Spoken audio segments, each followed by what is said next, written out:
Bonjour, chronique bande dessinée aujourd'hui, manga, thriller, avec les volumes 2 et 3, intégrale de luxe, de Monster de Naoki Urasawa. Donc le titre original est Monster, pour cette édition intégrale plus précisément Monster Kanzenban.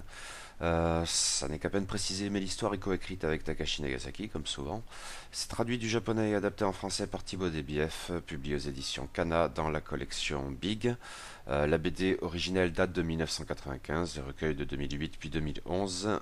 L'édition française que j'ai consultée pour le volume 3, c'était la huitième édition de 2018. Et pour le... Non, pardon, c'était pour le volume 2. Et pour le volume 3, la sixième édition 2017.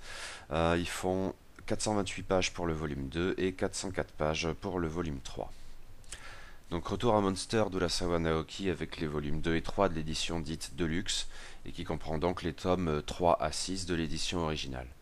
Le premier volume m'avait littéralement bluffé, moi qui ne suis pas forcément très client du genre thriller, car je le trouve bien trop souvent prompt aux artifices de narration fainéant.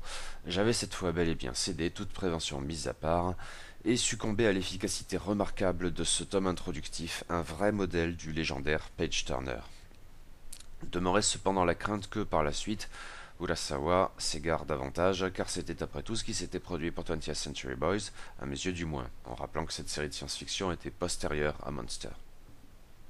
À la lecture, enchaînée, des volumes 2 et 3 de luxe de Monster, je dois hélas constater que c'est bien ce qui s'est produit. Heureusement pas au point de me détourner de la BD qui reste très efficace. Seulement ces deux volumes ne bénéficient pas de la remarquable unité du premier tome et avancent plusieurs pistes dans diverses directions et avec plus ou moins de réussite. Chacun de ces deux volumes comprend des arcs principaux, alors j'en compterai pour ma part, hein, ça se débat, hein, 2 dans le volume 2 et 4 dans le volume 3, de taille donc très variable. Des arcs principaux qui sont également entrecoupés de séquences plus brèves, pas forcément les moins intéressantes cela dit. Les arcs principaux du volume 2 ont en commun de revenir sur le passé le plus sombre de l'Allemagne, en deux temps, mais avec des passerelles visibles de l'un à l'autre. Le docteur Temma, qui s'intéresse à l'enfance de Johann et indirectement de sa sœur Anna, découvre que les deux enfants avaient fréquenté des orphelinats en Allemagne de l'Est, des institutions cauchemardesques, dont le mauvais souvenir a laissé des traces dans l'Allemagne fraîchement réunifiée. Mais et on avouera que ça n'est probablement pas une grande surprise, le bon docteur découvre surtout que les autorités s'étaient alors livrées à des expériences psychologiques sur les enfants, expériences dont on devine que ce sont elles qui ont fait de Johann le monstre.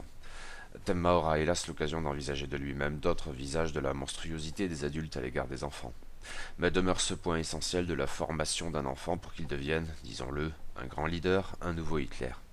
Or, le deuxième arc principal de ce volume confronte aussi bien Temma de son côté qu'Anna du sien à des brutes néo-nazis indirectement liés aux responsables de l'expérience de l'orphelinat, et par ailleurs sous les ordres d'un truand sadique, improbablement surnommé Baby, et qui compte faire un sort à la communauté turque de la ville, ce que Temma et Anna ne permettront pas. Tout ceci est pour le coup un peu trop convenu. La narration demeure habile et une pesante ambiance de cauchemar s'impose ça et là, mais j'ai tout de même eu l'impression d'un volume un peu fainéant car trop téléphoné. En fait, Johann le monstre dans le contexte allemand ne pouvait sans doute qu'être associé au nazisme, et le thème de la partition puis de la réunification de l'Allemagne, en sachant que les enfants venaient de l'Est, impose presque tout naturellement des réminiscences de la RDA, Stasi et orphelinat glauque. Ça n'est pas vraiment une surprise là non plus. Un volume un peu faiblard à cet égard, donc à mes yeux du moins. En fait, le propos essentiel de ce volume est peut-être d'abord d'introduire de nouveaux personnages principaux qui seront autant de compagnons de route improbables pour Temma. Les premières séquences du volume 2 introduisent en effet le personnage récurrent d'Otto, fripouille superstitieuse et pas étouffée par la morale, et qui se retrouve associé plus ou moins malgré lui au docteur japonais traqué par toutes les polices. Il l'amène par ailleurs à opérer pour la pègre, au sens large, ce qui ne sera pas sans incidence par la suite. Otto ne m'a pas vraiment emballé jusque-là, mais l'arc de l'orphelinat introduit un autre personnage récurrent plus intéressant, Dieter, un petit garçon qui en a vu de dur. L'association d'un gamin au docteur Tenma en fuite ne coulait certes pas de source, mais elle s'avère un plus dans les épisodes suivants. C'est finalement assez bien vu. Et je me suis demandé, bêtement peut-être, si ce duo n'avait pas quelque chose d'un reflet ironique de celui constitué par Ogami Itto et Daigoro dans Lone Wolf and Cub, avec cette fois un adulte qui sauve plutôt que de tuer, mais toujours l'enfant pour lui rappeler qui il est et ce qu'il fait. Mais le volume 2 comprend aussi des séquences plus brèves entre les arcs majeurs.